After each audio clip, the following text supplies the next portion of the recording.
E hoje nós vamos falar de uma passagem dos evangelhos trazidas por Jesus, que é chegado o fim dos tempos? É essa questão que é colocada para nós na reflexão dessa noite. E vamos combinar, gente. Se a gente olha em volta, se a gente olha no noticiário, se a gente conversa com as pessoas, o que a gente chega à impressão, né? De que são chegados os tempos. Que tempos? O fim dos tempos, será? Vamos, então, tentar explorar exatamente essa situação do ponto de vista da nossa doutrina espírita. Então, próximo. Qual é a referência? É chamado o Sermão Profético de Jesus, que Jesus, no Monte Oliveiras, anuncia.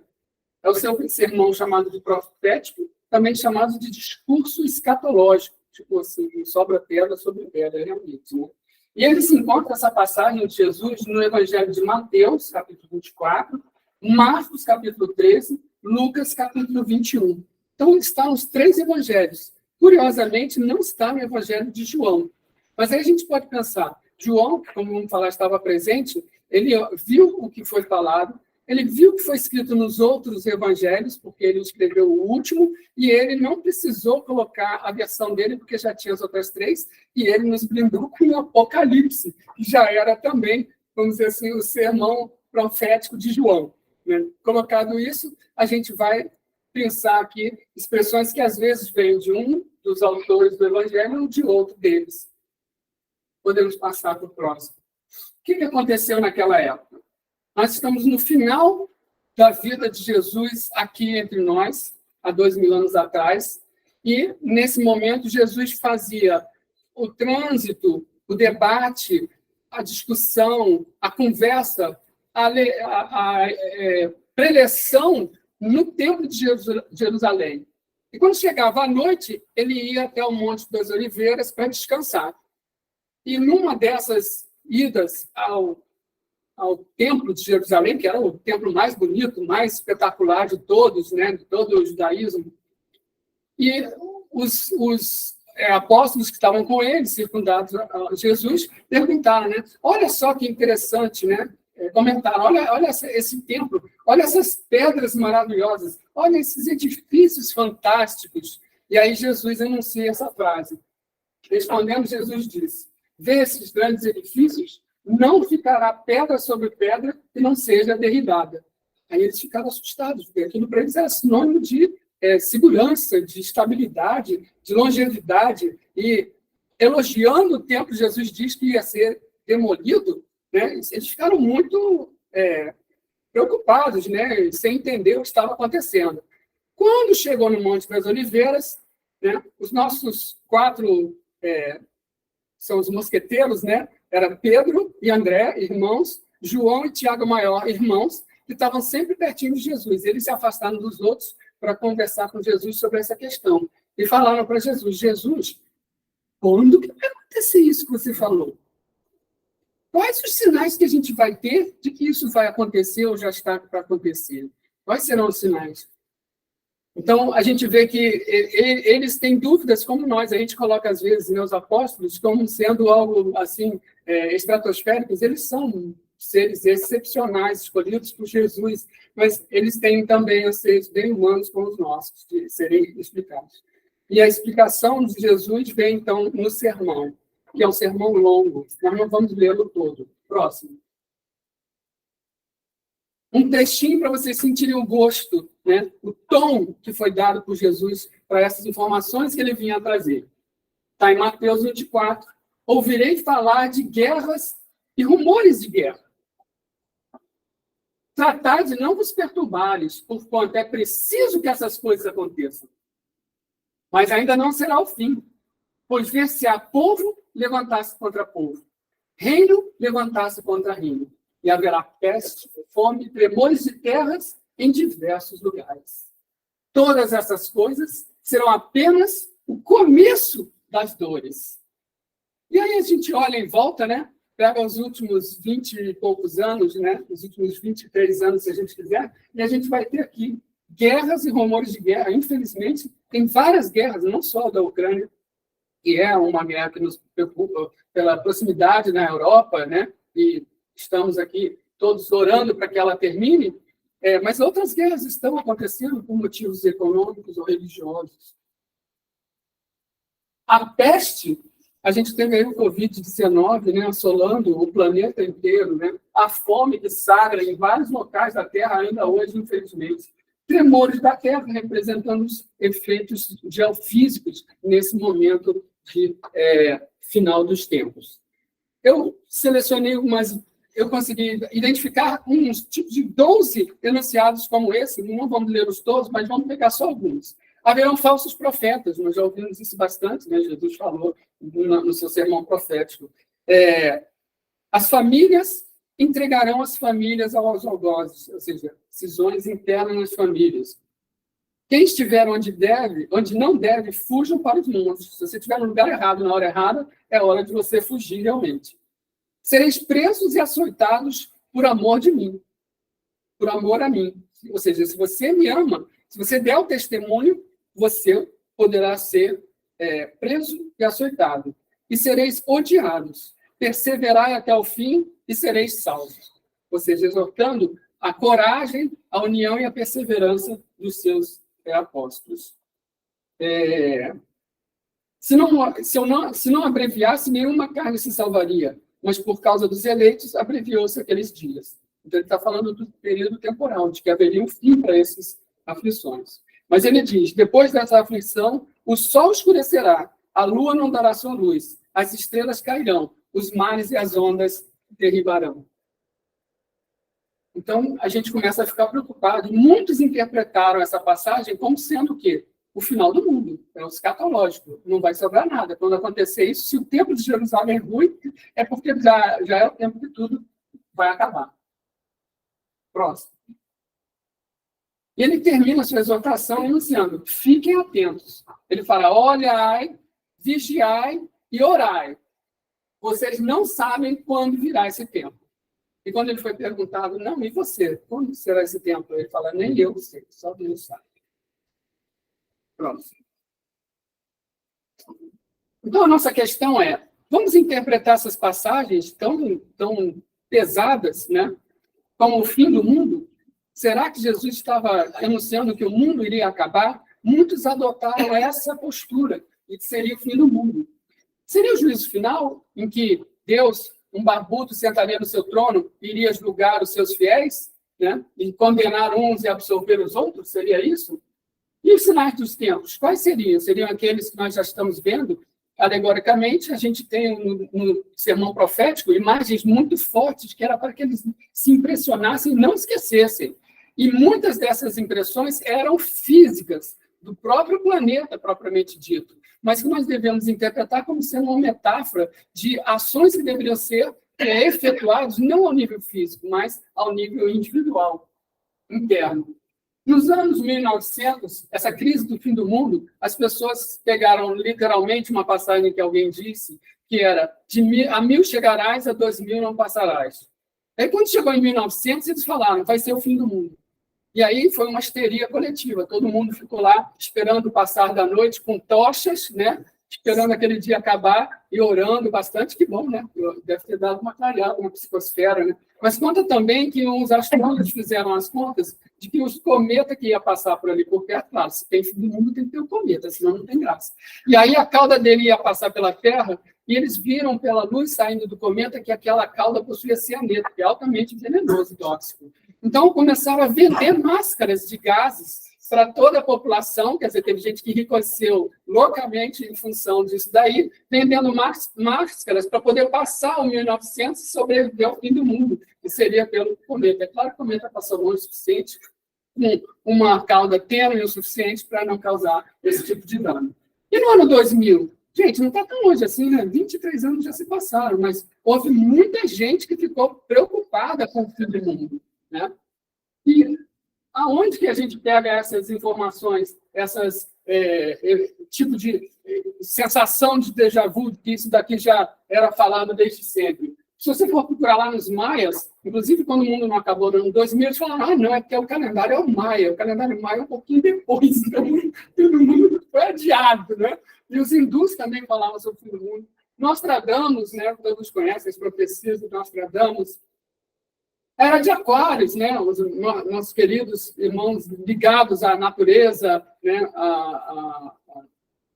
A astrologia, né, fala muito da era de Aquários, né? E o início da era de Aquários seria uma grande mudança, uma grande transformação, né? Os catastróficos, quem são os catastróficos? São os pessimistas de qualquer ordem, não interessa qual é a religião. Ele vai falar que algo de ruim vai acontecer. E eu vi, juro, numa banca de jornal, no ano 2000, uma revista que dizia assim, 10 maneiras de acabar com o mundo. E qual era a mais preferida? Era um cometa que ia bater na Terra, ia se levantar uma poeira, o Sol ia sumir, e todos íamos morrer como os dinossauros. Foi o campeão dos 10 do top 10 da destruição do mundo. Né? Top 10 no fim dos tempos. E a tradição judaico-cristã já falava sobre isso. No seu sermão, Jesus faz referência ao profeta Daniel.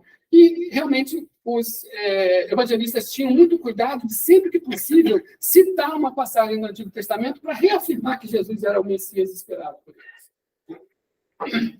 Bom, então não sabemos ainda se isso é o fim do tempo ou não. Parece, olhando em volta, que é, né? Está tudo perdido. Vamos lá. Próximo. Então, a gente tem dois extremos. São os incrédulos que dizem, tudo isso é bobagem, não vai acontecer nada disso, e a gente sabe que vai acontecer alguma coisa. E tem os fanáticos crentes que dizem, nossa, vou lá ficar com a tocha acesa na meia-noite do dia 31 de dezembro para orar e escapar da danação eterna. E nós espíritas, se a gente for lá consultar no Evangelho segundo o Espiritismo, capítulo 19, tem essa máxima maravilhosa de Allan Kardec.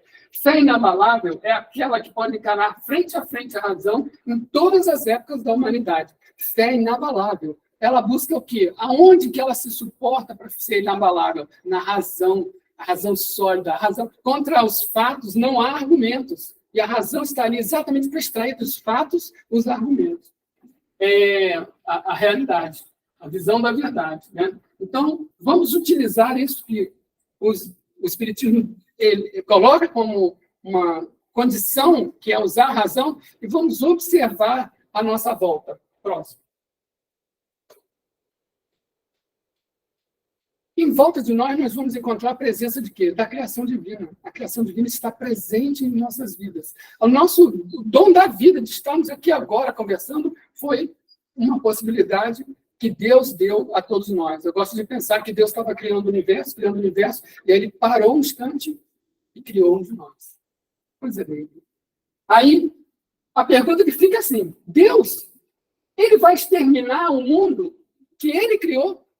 Ele não é o super tudo, em que ele sabe tudo, vê tudo, é onipresente, onipotente? Então, ele vai criar alguma coisa para depois destruir? Ele criaria a humanidade para depois destruir? E é isso que Jesus estava querendo se referir? Era a destruição da humanidade? Então, vamos olhar a criação divina de uma perspectiva científica, no espaço e no tempo. No espaço, é o microcosmos e o macrocosmos. A gente vai olhar como que a ciência hoje enxerga o mundo desde o mais pequeno, desculpa, no vídeo que a gente vai passar agora, é desde o mais cosmológico e imenso até o mais infinitesimal e pequeno. É o macro e microcosmos. E, a seguir, nós vamos discutir como que foi isso, não no espaço, mas no tempo, abordando o calendário cósmico. Então, vamos pedir... Nós vamos interromper um pouquinho a apresentação aqui e vamos passar um vídeo.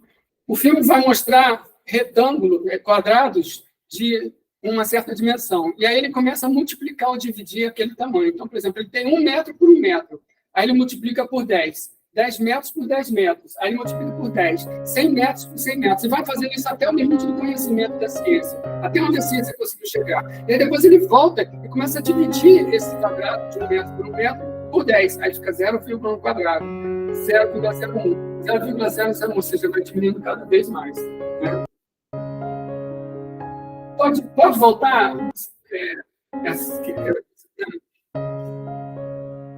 Pode voltar, isso. Temos o rosto sorrindo.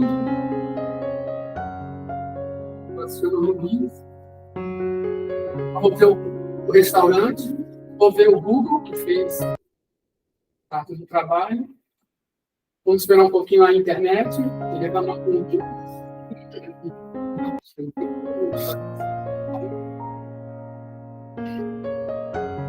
E aí, à medida que o tempo vai passando, é 100 quilômetros, 1.000 quilômetros, 10 mil quilômetros, à medida que vai se a Terra é uma bolinha. Aí eu vejo a Terra e a Lua. Aí eu vejo a Terra e começo a ver os asteroides que giram em torno do Sol. Aí a gente vai ver os planetas interiores, exteriores, chega até Plutão, o planeta mais longínquo. Vamos ver o Sol diminuindo, os cometas podem estar passando por aí, por perto. Alfa Centauro, Sirius da estrela mais brilhante, Alfa Centauro é a estrela mais perto da Terra. Apareceu as Pleiades, antes apareceu também Capela. Estamos vendo agora o quê? É a nossa galáxia, né? Milky Way, a galáxia. Andrômeda, que é outra galáxia vizinha, que deixou a gente descobrir como que era a nossa galáxia, a Via Láctea. Aí tem um emaranhado de matéria que se espalha pelo espaço. E a gente vai chegando vai diminuindo agora, a gente chegou ao limite e agora a gente está retornando.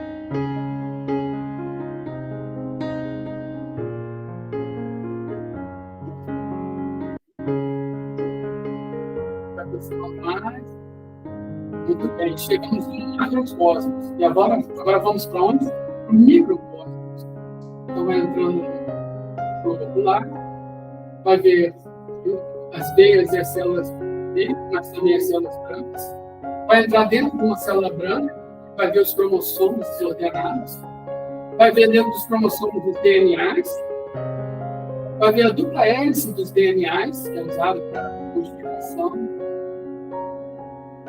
Agora eu estou vendo os átomos, são moléculas primeiro, depois eu vou vendo os átomos,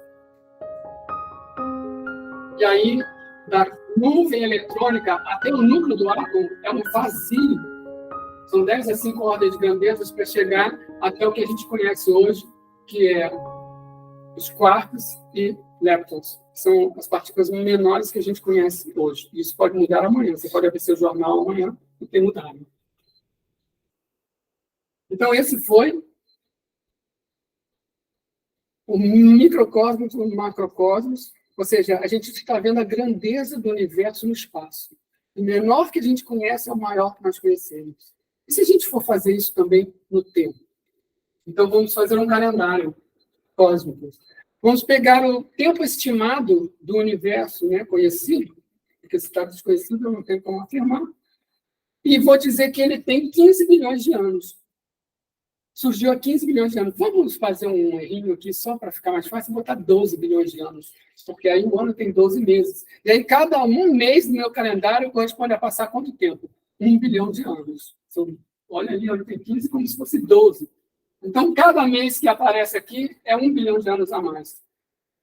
Então, antes de dezembro, de janeiro a novembro, o que aconteceu no nosso universo do tempo? O dia 1º de janeiro, Réveillon, 1º de janeiro, primeiro segundo do Réveillon, ocorreu o Big Bang, chamada Grande Explosão, que é a teoria mais aceita atualmente para o início do universo. O que tinha antes? Né? O que explodiu? Aí vai perguntar para eles responderem. Né? Então, começa a contar o nosso calendário a partir do Big Bang, né? A Grande Explosão, o início de tudo. Está lá na Gênesis, não precisava ter ido longe. A gente fez bastante pesquisa para descobrir que está lá, né? Faça-se a luz. Estava lá, estava previsto. Em maio é mês 5. Então, quantos bilhões de anos demorou para aparecer a nossa galáxia? 5 bilhões de anos apareceu a nossa galáxia, depois do Big Bang. E a Terra? Bom, o Sistema Solar apareceu em setembro, são 9 bilhões de anos, já se passaram 9, mais de metade do ano cósmico. E ao aparecer o Sistema Solar, rapidinho apareceu a Terra. É curioso, né? Bem interessante. As situações do Sistema Solar eram propícias para a formação dos planetas, eles se formaram. Mas eles se formaram de uma maneira ainda muito rústica. Aí teve que aprimorar, mas em alguns dias cósmicos surgiu a vida sobre a Terra. Mas ainda era vida mínima, eram conservados, também como se fossem, podemos imaginar, amebinhas, né? Eram celulinhas, seres unicelulares que viviam na água. Até que aparecessem as plantas verdes, e aí começasse a modificar o panorama da atmosfera terrestre.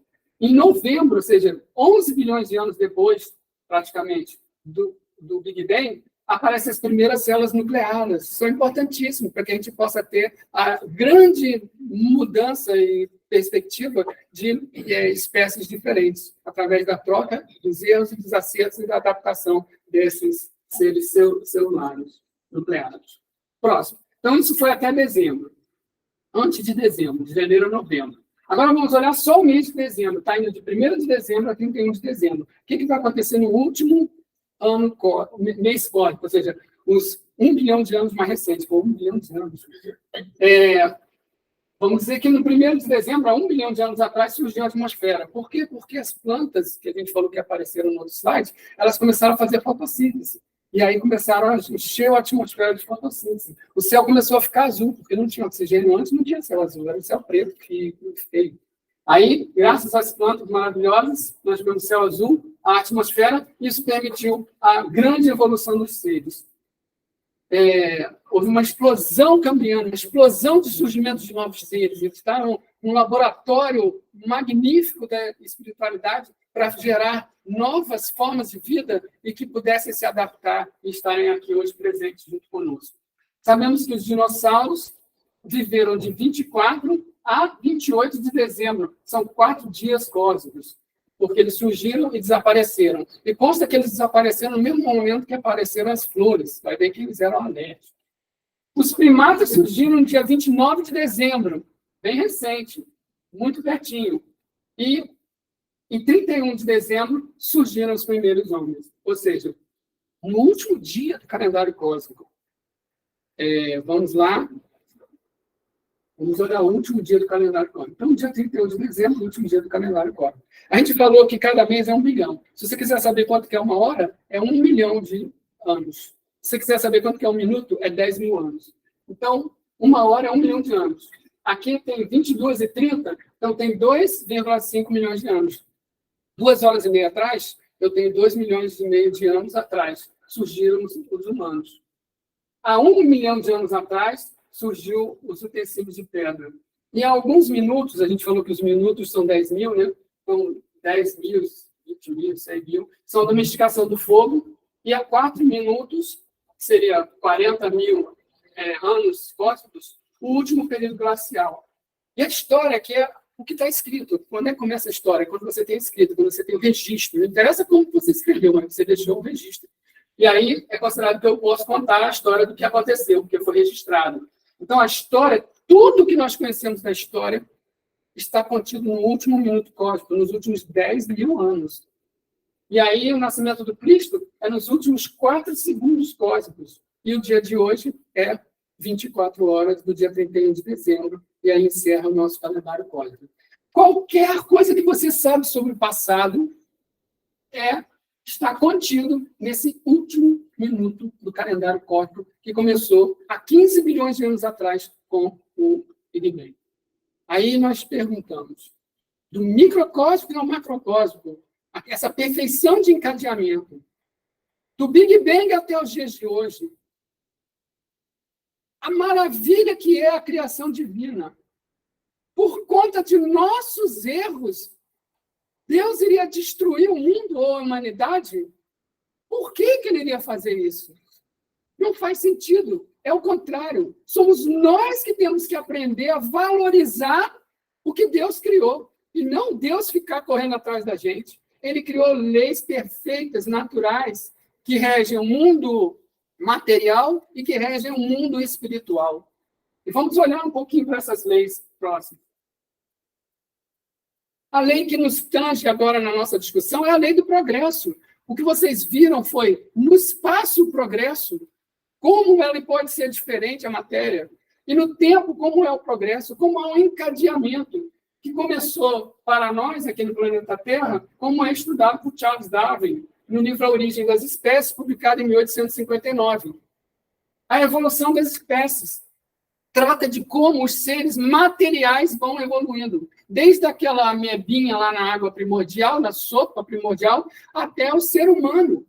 Então, a gente tem uma passagem aí por peixes, aves, dinossauros, mamíferos. Isso tudo foi operação das leis naturais. Não teve ninguém presidindo. Deus fez as leis, elas funcionam e regulam a si mesmas. E o Darwin conseguiu explicar isso, a parte da evolução material. Interessante é que 2 anos antes, alguém fez uma outra explicação da evolução próxima.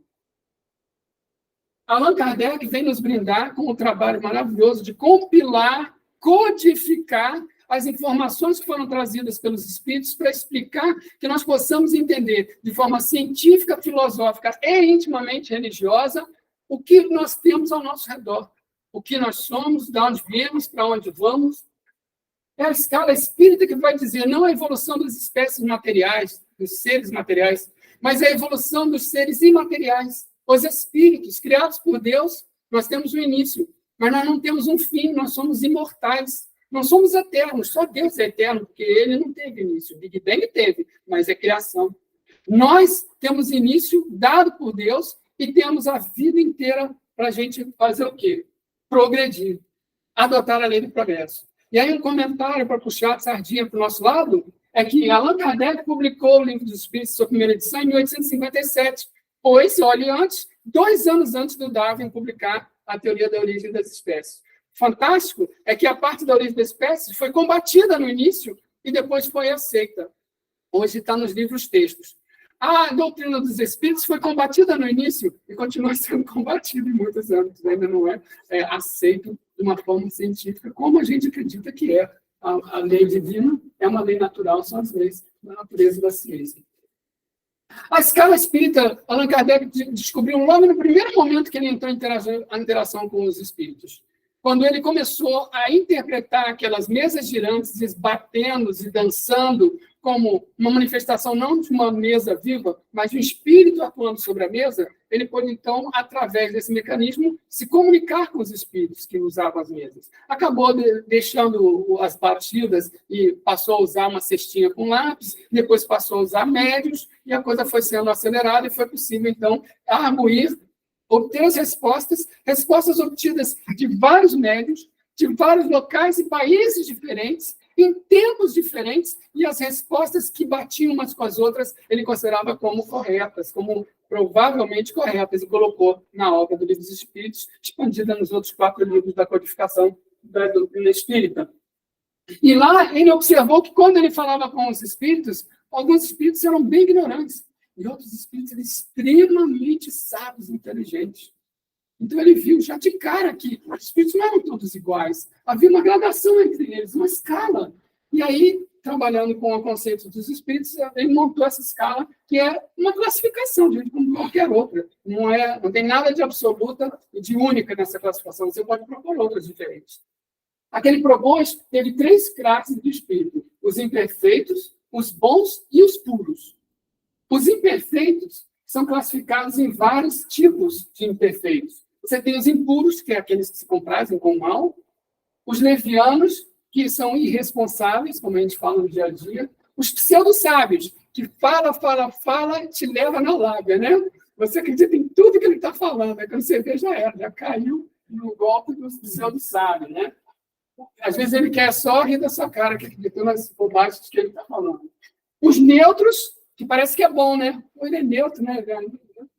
Às vezes você é neutro, é pior do que não ser. Quando você não é, todo mundo sabe o que você é. Agora, se você é neutro, ninguém sabe o que você é. Perturbadores, pode ser qualquer uma de outros tipos, mas eles fazem barulhos, ações mecânicas, chamadas efeitos físicos, para se comunicar. Ou não, para também zoar, ou para brincar com alguém, vamos dizer assim, uma forma dele se divertir com os outros é através dos fenômenos físicos, coisas que caem, coisas que subem. E os espíritos bons são divididos em tipos benévolos, em que o bem predomina, sábios, em que a inteligência predomina. E aí você tem as 2 asas da evolução. Não adianta eu só ter a parte moral, não adianta eu só ter a parte intelectual. eu tenho que ter as duas asas para eu poder decolar e voar. Eu tenho os de sabedoria que fazem o quê? Juntam essas duas asas levantadas, a parte da moral e a parte da inteligência, da ciência, e os superiores, que também têm a sabedoria, mas em muito mais grau, no mais alto grau possível. E aí, a partir disso, nós temos os espíritos chamados puros. E aí, para dar um exemplo do espírito puro, está lá a pergunta do Livro dos Espíritos, é a questão 625, em que pergunta: qual o tipo mais perfeito de homem que serviu Deus, que Deus nos forneceu como guia e modelo? Qual o tipo mais perfeito? Ele não falou qual o tipo perfeito, porque perfeito só Deus. Mas, para nós, o mais perfeito que ele ofereceu para servir de guia e modelo, quem é? É Jesus. Aí os espíritos adoram. A resposta mais curtinha das 1000 perguntas do Livro dos Espíritos é Jesus. Bom, todo mundo fica tentado a se autoclassificar, não é não? Eu fiquei. Onde que eu tentei me autoclassificar? Em bons. E se você estudar um pouquinho mais, pega lá no Livro dos Espíritos, no Evangelho, você vai ver que a gente ainda tem uma estradinha para rodar aí, como seria. Nós falamos de progressão da matéria, evolução das espécies, progressão dos espíritos, evolução dos seres espirituais, inteligentes.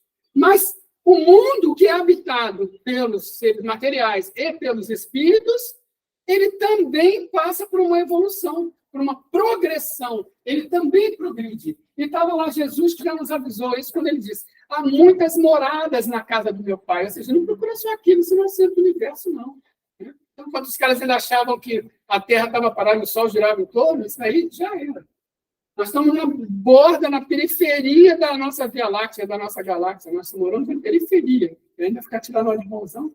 Aí, claro que sim, os mundos progridem, existe o mais atrasado, vamos dar um nome para esse? Primitivos, né? E existe o mais avançado de todos, vamos chamar de ditosos ou felizes. Quem não quer ir lá para o mundo feliz? Eu quero. Então, entre os mundos, desculpe, eu troquei aqui, os mundos celestes, divinos. Os mundos celestes, é porque esse daí eu já sei que está tão longe que eu até descartei, já estava feliz com todos. Né?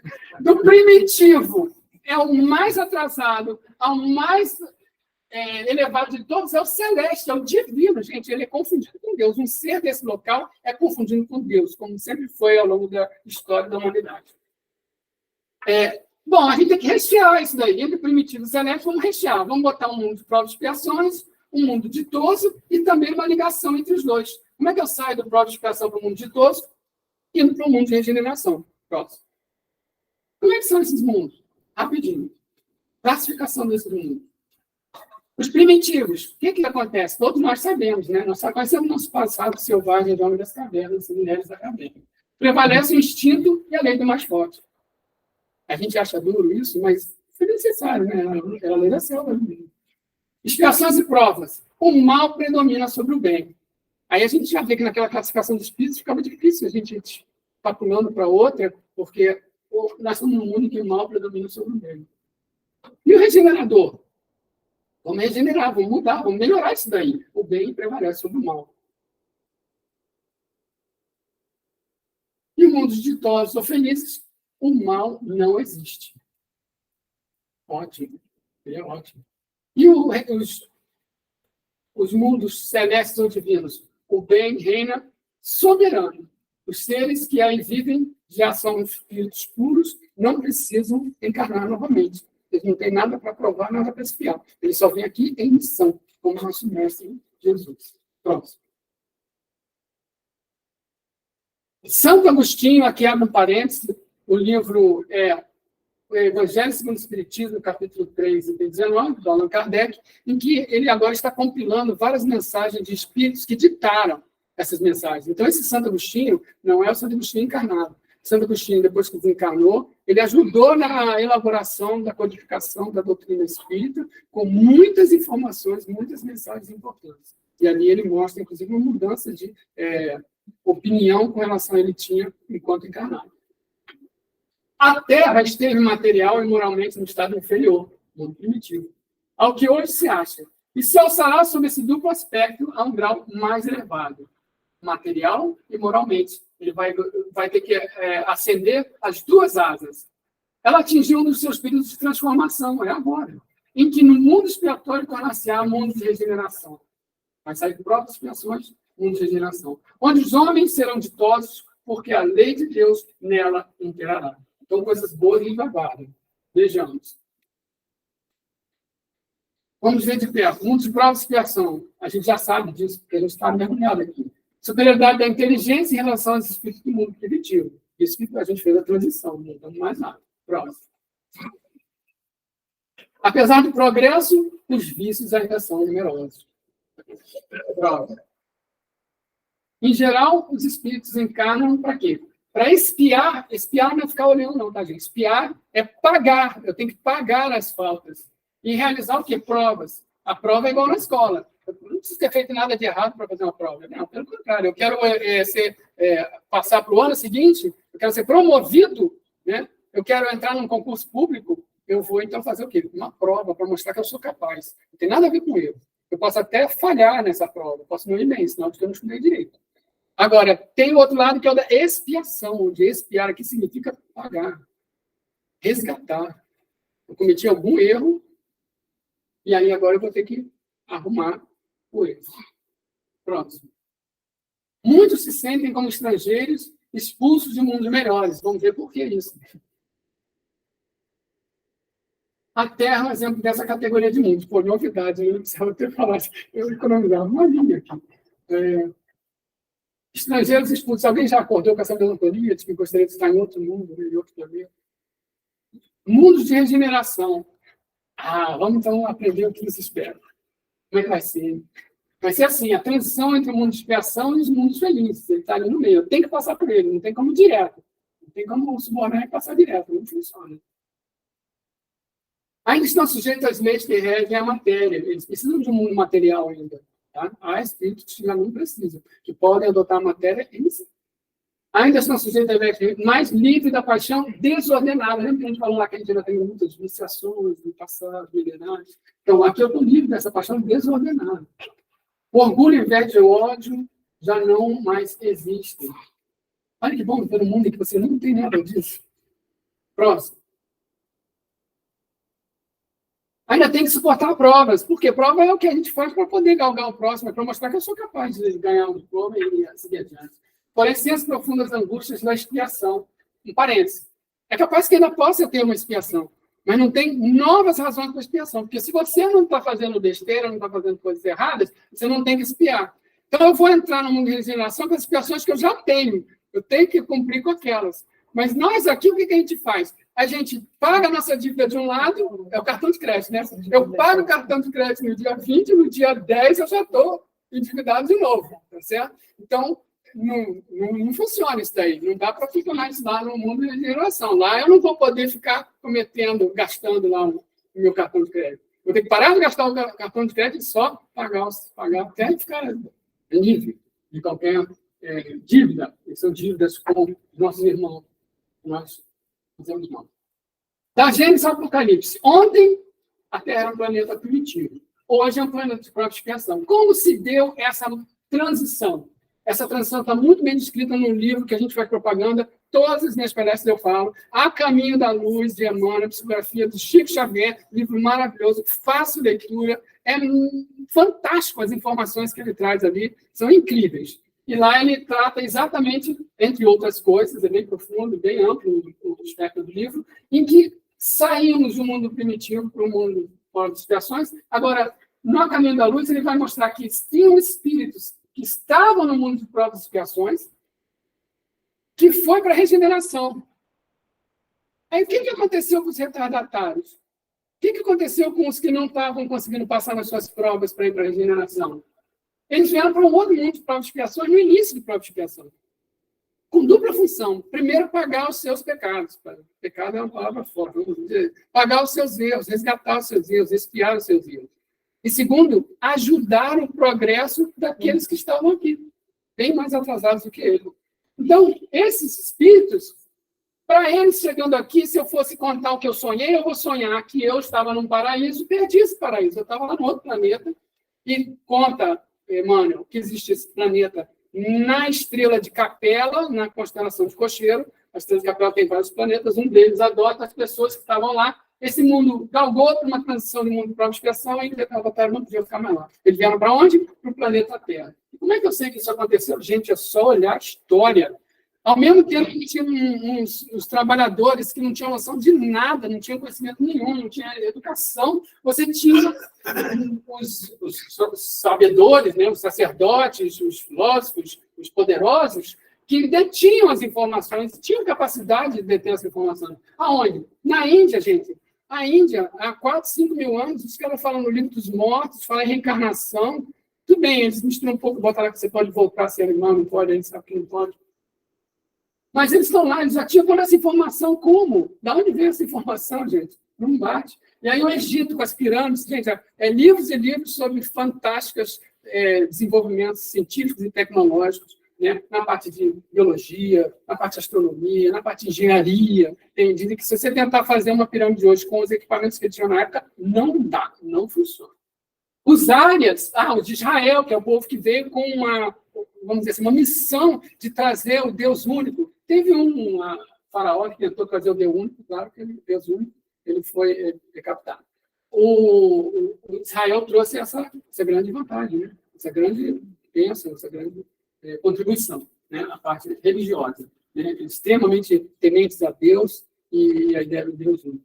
E os áreas, que congrega vários povos latinos, gregos, celtas, também os nórdicos, aí você vê o seguinte, enquanto os outros se situaram num lugar na Índia, Egito, Israel, esses daqui ficaram pelo mundo, se espalharam pelo mundo, né? E tiveram muitas das suas tradições antigas. Então, você vê as diferentes tradições espalhadas pelo mundo nesses povos que estão aqui, cada um com suas características definidas. Bom, se o ontem e o hoje foi esse, né? Hoje nós somos para a expiação, o que vai acontecer conosco, não com Capela? O que vai acontecer conosco é exatamente o que aconteceu com Capela. Nós já estamos agora no final de prova de expiação, então vamos ter que fazer a transição do planeta junto com o planeta. Juízo final, tem um Deus ali sentado no trono, decidindo quem vai e quem não vai. Não, somos nós mesmos que decidimos, por uma lei natural, por uma questão de densidade, né? O mais denso fica no fundo, o menos denso fica na superfície. Você pode sacudir os dois, abre e olha, né? E deixa, daqui a pouco eles se separam de novo. É da lei da física, é da natureza, uma lei da natureza, né? É sintonia, é densidade. E aí, por densidade diferente, se o mundo daqui ficou com uma densidade mais leve, um espírito com densidade mais forte não vai se sentir bem aqui, ele vai estar incomodado. E vice-versa, né? Se um espírito de mais leve não vai se sentir bem no local que for mais denso, então ele não vai sair daqui. Aqui vai estar mais leve, ele vai ficar aqui mesmo. E com isso, sem um Deus barbudo sentado lá no trono, a gente vai ter essa divisão do juízo final, porque Jesus falou que os escolhidos estariam ali e se precavessem e falassem em nome deles e estariam, então, perseverassem, né? Que eles seriam salvos. Falou isso no sermão aqui, sermão apocalíptico. Apocalipse não, Apocalipse seria o fim do mundo, não há fim do mundo. Próximo. Avancei na hora. Vamos ver aqui o que Arábia falou na Gênesis. Quando se nos diz que a humanidade chegou a um período de transformação, que a Terra tem que ser levada na hierarquia dos mundos, nada de místico veja nessas palavras, é verdade. Veja a execução de uma das grandes leis fatais do universo, contra as quais se quebrará toda a má vontade humana. É a lei do progresso. Então, o que significa essa transição? É uma nova transição. A primeira transição foi vindo para cá, agora é uma transição saindo daqui. O que é o fim do mundo, então? Vamos chegar no cerne da questão. É o fim do velho mundo. O mundo de prova de expiação está velho. Chega, não aguentamos mais esse mundo, onde as pessoas ainda prezam a maldade. Nós temos um mundo bem da regeneração, com felicidade, que a gente possa ser maconheiro, sem ficar escondendo por causa dos outros. São chegados os tempos. Sim, são chegados os tempos, mas não do fim do mundo. Fim do velho mundo, e o que com o novo mundo? Uma regeneração. Só que a cautelar, essa transição não vai ser soft, não vai ser tranquilo. Gente, toda transformação séria, grande, ela envolve conflitos. Por isso que ele falou que famílias iam brigar com famílias, povos contra povos. Por quê? Por causa de uns vão estar pensando uma coisa e outra. Agora vamos ter espíritos encarnando aqui, que vai formar uma nova geração, progressista, eles vão vir com ideias progressistas, mas temos muitos de nós que estamos aqui que somos retardatários, retrógrados e vamos atrapalhar. Então, se nós estamos desse lado, vamos mudar de lado, vamos vestir a camisa de progressista. Próximo, está acabando.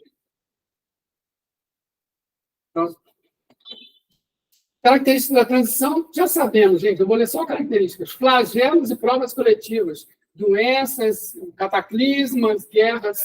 Não será abrupto, não vai ser um cometa, como é que eles falaram? Meteoro, o top 10, né, da destruição do mundo. Não vai ser um cometa que vai bater aqui e acabar com tudo. Esquece, não espera isso. Novo exílio para mundos inferiores, os retardatários. E o que para os outros? Regeneração. Próximo. O exame que nós vamos fazer. Estamos sujeitos a receber isso a qualquer momento. É uma balança. Tem ali os dois pratos da balança, atrasado e regenerado. Pergunta: você se revolta contra Deus? Aí essa balança vai descer aqui. Você está preso aos instintos e às paixões? Baixa mais ainda. Você tem egoísmo e orgulho? Você está submetido à inveja e ciúme? Você é ganancioso e avarento? Aí vai frustrando. Mas tem que ser regenerado. Você usa a inteligência e a razão? Precoce?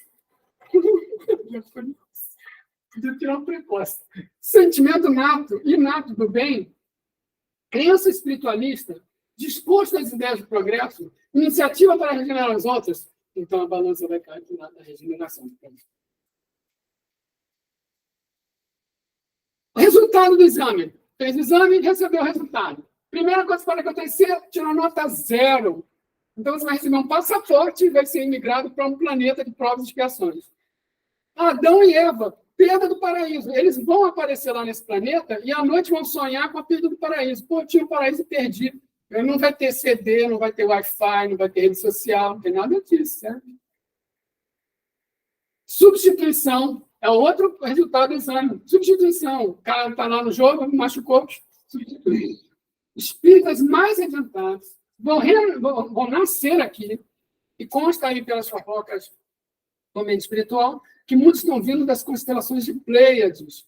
Né? Eles estão vindo aqui para nos ajudar. Eles são espíritos. Não, são perfeitos? Não. São maravilhosos? Não, eles têm seus defeitos também. Mas eles vão agregar, porque eles têm uma visão progressista, eles vêm para mudar, para ajudar a mudar. Né? E também não é para tratar assim como ele é o Deus Salvador, eu vou fazer tudo que ele fala. Se fizer isso, você pode ter uma grande surpresa.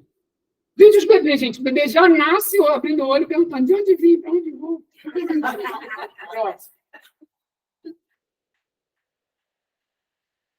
E nós? Bom, eu olhei para os outros dois e fiquei meio preocupado. Aí, ainda bem que existe a terceira classe, a transformação por contato. O que é isso? A gente vai para um novo ambiente, no mundo de regeneração, e eu sou meio Maria vai com as outras. Se está todo mundo fazendo bem, eu faço bem. Se está todo mundo fazendo mal, eu faço mal. Vamos dizer que eu tenho a tendência a fazer. Vamos dar uma desculpa. Tá? Tenho a tendência a fazer mal. Mas então, como esse é um mundo de regeneração, se eu for permitido entrar lá, tem que ver o estado da provinha, eu vou ser influenciado só por espíritos que estão progressistas, que estão bons. Então, a tendência é eu colaborar com todo o processo de regeneração. Opa, beleza. Próximo. Então é isso, gente. Acabamos. Não é o fim dos tempos, é o início de novos tempos. A gente tem que fazer a nossa reforma íntima, o bom combate do humano. O externo a nós temos que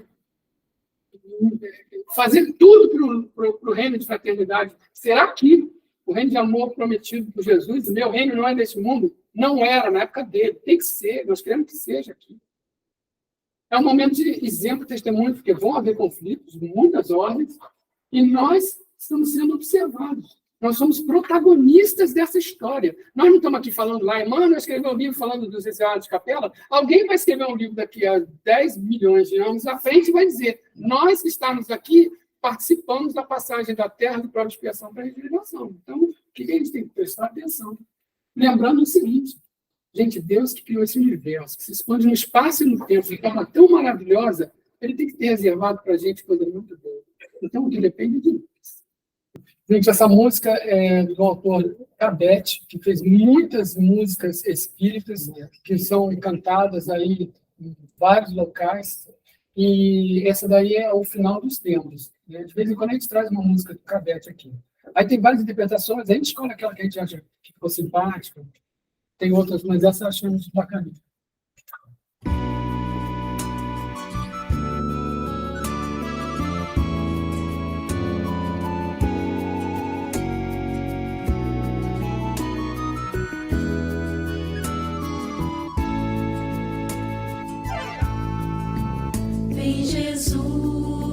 divino amigo, vem trazer a tua paz. Só tu és o nosso abrigo e venturas mil nos traz.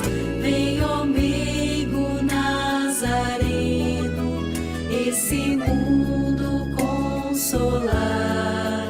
Vem com teu olhar sereno, toda a terra iluminar, afastar do mundo a guerra, o chacal devorador, que destrói tudo na terra, espalhando luto e dor, a gemidos de aflição. Já não há mais primavera, criancinhas pedem pão, homens lutam como feras. Vem, Senhor, vem reflorir os caminhos. Vem, Senhor, vem perfumar corações, exterminar a dor e fazer calar os canhões. Vem, Senhor, com teu amor tão profundo, iluminar consciências e fazer feliz o mundo, Senhor.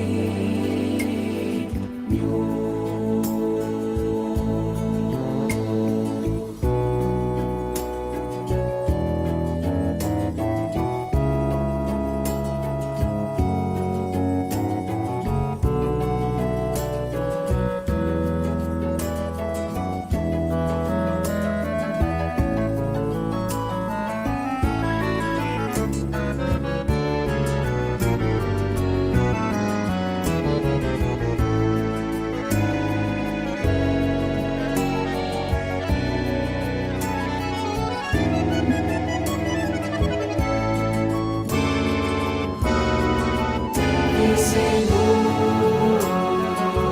vem reflorir os caminhos. Vem, Senhor, vem perfumar corações, exterminar a dor e fazer calar os canhões. Sim, Senhor, com teu amor tão profundo, iluminar consciências e fazer feliz o bem ao mundo. Vem, Senhor, vem reflorir os caminhos, Senhor. Vem, Senhor, vem perfumar corações, exterminar a dor e fazer calar os canhões. Vem, Senhor,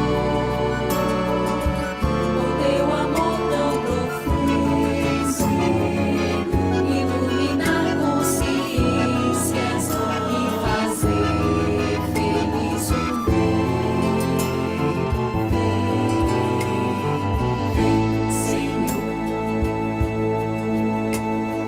Vem, Senhor, meu Senhor.